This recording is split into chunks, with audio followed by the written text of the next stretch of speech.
اور without any fan بیٹھا ہوں, مطلب ہم یہاں پہ ہو سکتا ہے, لیکن پشاور میں آپ نہیں کر سکتے. یہی چیز ہم جاننا چاہ رہے تھے, یہی چیز آپ سے, چونکہ آپ نے پی ایچ ڈی کی ہوئی ہے اور یہی آپ کی فیلڈ رہی, تو ہم چاہتے یہ تھے کہ ہمارے ناظرین تھوڑا سا سمجھیں کہ بھئی یہ ہم سے کچھ 2-3 گھنٹے کے فاصلے پر 2 بڑے ڈویژنز ہیں, ملاکنڈ اور ہزارہ, اور وہاں پہ ٹیمپریچر اتنا, بے شک آپ نے حویلیاں کا ایک مثال دی کہ وہاں پہ ہے زیادہ اور آپ نے اس کو واضح بھی کیا, لیکن یہ ہماری بڑی بدقسمتی ہے کہ ہمارے لوگ سمجھ نہیں پا رہے کہ کون سی ایسی وجوہات ہیں کہ جس کی وجہ سے یہ ہمارے شہر زیادہ روز بروز گرم ہوتے جا رہے ہیں.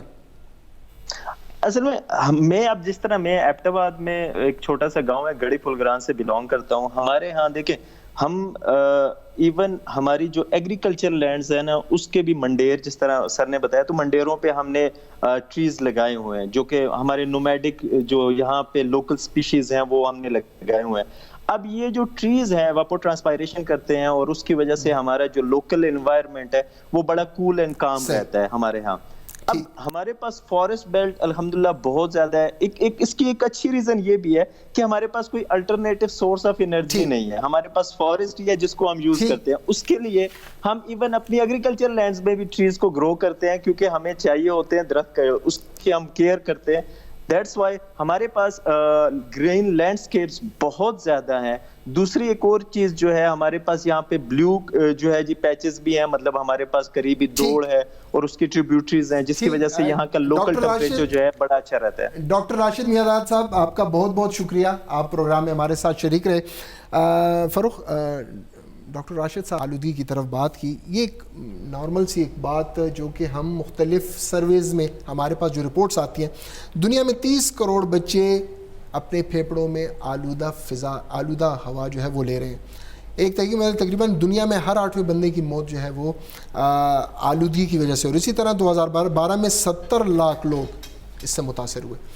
یہ جو آلودگی روز بروز بڑھ رہی ہے, اور پشاور کے حوالے سے مختلف جو رپورٹس, ورلڈ اکنامک فورم کی رپورٹ آئی, ورلڈ بینک کی رپورٹ, یہ کیا ورلڈ ہیلتھ آرگنائزیشن کی رپورٹ آئی, مختلف جو رپورٹس آ رہی ہیں ہر سال میں, امریکی تحقیقاتی ادارے کی ابھی ایک اسی طرح ایک رپورٹ آئی, کنٹینیوسلی پشاور آلودہ شہروں میں بھی ٹاپ پہ. وجوہات کیا ہیں کہ پشاور کنٹینیوسلی آلودگی کی, مطلب ایک آلودہ شہر بھی ہے, ایک تو گرم ظاہری بات ہے, آلودگی بھی ایک سپورٹ دیتی ہے کہ وہ آپ کے جو شہر ہیں وہ زیادہ سے زیادہ درجہ حرارت پہ چلے جاتے ہیں. اس کا تھوڑا سا سمجھنے کی ضرورت ہے. جیسے ڈاکٹر شفیق نے اور میاداد نے بتایا کہ جی ایمیشنز تو ہوں گی, ہم گاڑی چلائیں گے, ہم کارخانہ چلائیں گے, ہم کوئی بھی ایسی ایکٹیویٹی کرتے ہیں جس میں ایندھن جلے گا تو اس سے ہمارے پاس ایمیشنز بھی آئیں گی, اس سے ہمارے پاس کاربن بلیک بھی نکلے گا جو کہ ہیٹ کو ایبزارب کرتا ہے اور پھر اس کے بعد وہ ریلیز کرنے والا پورا فنومینا انہوں نے آپ کو بتا دیا. پشاور کے ساتھ سب سے بڑا جو المیہ ہے وہ یہ ہے کہ یہ ایک ویلی ہے اور اس کا ایک انکلوزڈ آپ سمجھ لیں کہ انوائرمنٹ ہے. اس میں سے جتنی بھی ایمیشنز ہوتی ہیں, چاہے وہ گاڑیوں سے ہوں, وہ ڈسٹ کی ایمیشن ہو یا کارخانوں سے ہوں, وہ ساری اوپر تو چلی جاتی ہے لیکن اس کو ایبزارب کرنے کے لیے ہمارے پاس اب کوئی سنک نہیں ہے. جو درختوں کی کمی, جنگلات کی کمی بہت بڑا ایشو ہے, اس کو اگر ہم فوکس کریں تو یہ ہماری جو آلودگی اتنی بڑھ گئی ہے یہ کم ہو سکے. تو اس میں اگر آپ دیکھیں کہ پشاور کے ہم اس پہ حکومتی اداروں کو بھی, انوائرمنٹل پروٹیکشن ایجنسی کیا کر رہی ہے ڈاکٹر صاحب, اس پہ میں اس پہ تھوڑا سا بتا دوں. انوائرمنٹل پروٹیکشن ایجنسی کا کام ہے کہ انہوں نے آپ کے لیے لاز بنائے پاکستان کے مطابق, ایمیشن کے سٹینڈرڈز انہوں نے ڈیفائن کر دیے اور انہوں نے انڈسٹریلسٹ کو پابند کر دیا ہے کہ جب آپ نئی انڈسٹری لگائیں گے تو اس کے جتنے بھی منفی اثرات ہیں یا پازیٹیو اس کے امپیکٹس ہیں تو وہ بنا کے ایک رپورٹ بنائیں, لوگوں کے ساتھ شیئر کریں, اور جو پولوشن کنٹرول ٹیکنالوجی ہے اس کو آپ ہمیں بتائیں کہ کون سی لگے گی. مسئلہ یہ ہے کہ پاکستان کے اندر جتنے بھی انڈسٹریلسٹ ہیں وہ اتنے کوئی امیر نہیں ہیں, تو وہ ہر جگہ جب بھی پروجیکٹ لگائیں گے تو اس میں وہ کاسٹ کٹنگ اور یعنی کم سے کم سرمایہ میں زیادہ سے زیادہ وہ انڈسٹری لگانے کے چکر میں ہوتے ہیں. پولوشن کنٹرول ٹیکنالوجی کی اپنی ایک کاسٹ ہے, اس کو چلانے کی بھی کاسٹ ہے, اس کی ریپیئر مینٹیننس کی, اور جیسے جیسے اپ گریڈیشن ٹیکنالوجی میں آئے گی تو اس کو آپ نے پھر آگے اس کو اپ گریڈ کرنا, اور اس سب کے اوپر کاسٹ آتی ہے. پاکستان کی مارکیٹ اس وقت کافی کٹ تھروٹ مارکیٹ ہے. آپ کے پاس چائنا سے چیزیں آتی ہیں, جو پاکستانی چیز اگر 10 روپے میں بنتی ہے تو وہ ہمیں 7 روپے میں چینی میں آلٹرنیٹیو مل جاتا ہے. آپ نیچے جائیں تو ایران سے اسی طرح ہمارے پاس مگر اشیاء آتی ہیں. تو ہمارا جو انڈسٹریلسٹ ہے اس کو مارکیٹ میں کمپیٹیٹیو رہنے کے لیے وہ اتنا زیادہ انویسٹ نہیں کر سکتا جس کے لیے حکومت کو ان کو اس ٹیکنالوجی میں انویسٹ کرنے کے لیے ٹیکس مراعات اور اس قسم کی چیزیں دینی ہوں گی، ورنہ ای پی اے کو اس کا ذمہ دار ٹھہرانا زیادتی ہوگی۔ ڈاکٹر صاحب انہوں نے کہا جی زیادتی ہوگی، ایک عام بندہ، میں پشاور کا رہنے والا، چلے جی میں درخت لگا لوں گا، میں کوشش کروں گا کہ جی اپنی طرف جو ایک انڈیویجول کر سکتا ہے میں کروں گا، انوائرمنٹل پروٹیکشن ایجنسی کو بھی چلے سائڈ پہ، یہ جو کنٹینیوسلی مختلف محرکات سے جو کہ آلودگی کی شکل میں سامنے آ رہی ہیں، یا کنٹینیوسلی یہ جو فیکٹریوں سے نکلنے والا دھواں جو کہ ظاہری بات ہے آپ کی آلودگی میں اضافہ کرتا ہے، گورنمنٹ کا کیا کردار ہونا چاہیے؟ گورنمنٹ کیا کرے یہاں پر؟ ظاہری بات ہے 10 بلین سونامی ٹری کا ایک منصوبہ تو آپ لے آئے کہ جی درخت ہم لگائیں گے، ایک بہت زیادہ ایریا ہم کور کر لیں گے، گورنمنٹ اس کے علاوہ کیا کرے؟ میں یہ ایک امپورٹنٹ کوشچن آپ۔ ہاں جی، بڑا اہم اور مقصدیت سے بھرا ہوا سوال ہے، میں ذرا محتاط قدم رکھوں گا کہ کوئی ایسی بات نہ نکل جائے۔ حکومت نے خیبر پختونخوا میں ایک انیشیٹو تو یہ لیا ہے، بھلے اس کے اندر یوکلپٹس چند لگے ہوں لیکن اتنا بھی برا نہیں ہے، یہ جو 60% دوسرے درخت ہیں انہوں نے اپنا رول پلے کرنا ہے، یہ ایک مثبت قدم ہے، اس کو کوئی اگر منفی کہے۔ یوکلپٹس کے معاملے میں ہمارے کچھ انوائرمنٹلسٹ جو ہیں وہ اس کمیٹی سے بھی نکل گئے تھے، وہ خیر دوسری طرف چلا جائے گا، میں ساری بحث سے بھی واقف ہوں، میں اس میں نہیں جانا چاہتا، لیکن درخت لگائے ہیں۔ ابھی آپ نے ریسنٹلی دیکھا وزیر اعلیٰ صاحب نے ایک دن اس وارسک روڈ کا دورہ کیا اور یہاں پہ ماربل کی فیکٹریاں جو تھیں، جس میں سے کہ بے تحاشا کٹنگ اور پالشنگ کی وجہ سے جو گرد نکلتی ہے، وہ نہروں میں جا رہی تھی، وہ جو نالیوں میں اور نہروں میں اور سڑکوں پہ جا رہی تھی، ان کو انہوں نے بند کیا ہے۔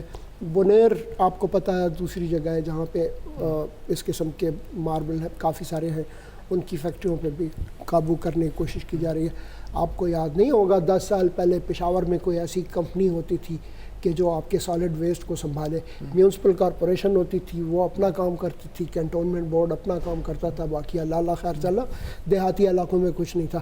اب وہ کمپنیاں جب یہ لاہور سے تجربہ شروع کیا، ہاں WSSP بن گیا اور باقی شہروں میں بھی وہ بن گئے، تو آپ کے فضلے کو اکٹھا کر کے اور ٹھکانے لگانے کی حد تک تھوڑی بہت امپروومنٹ اس میں ضرور ہوئی ہے۔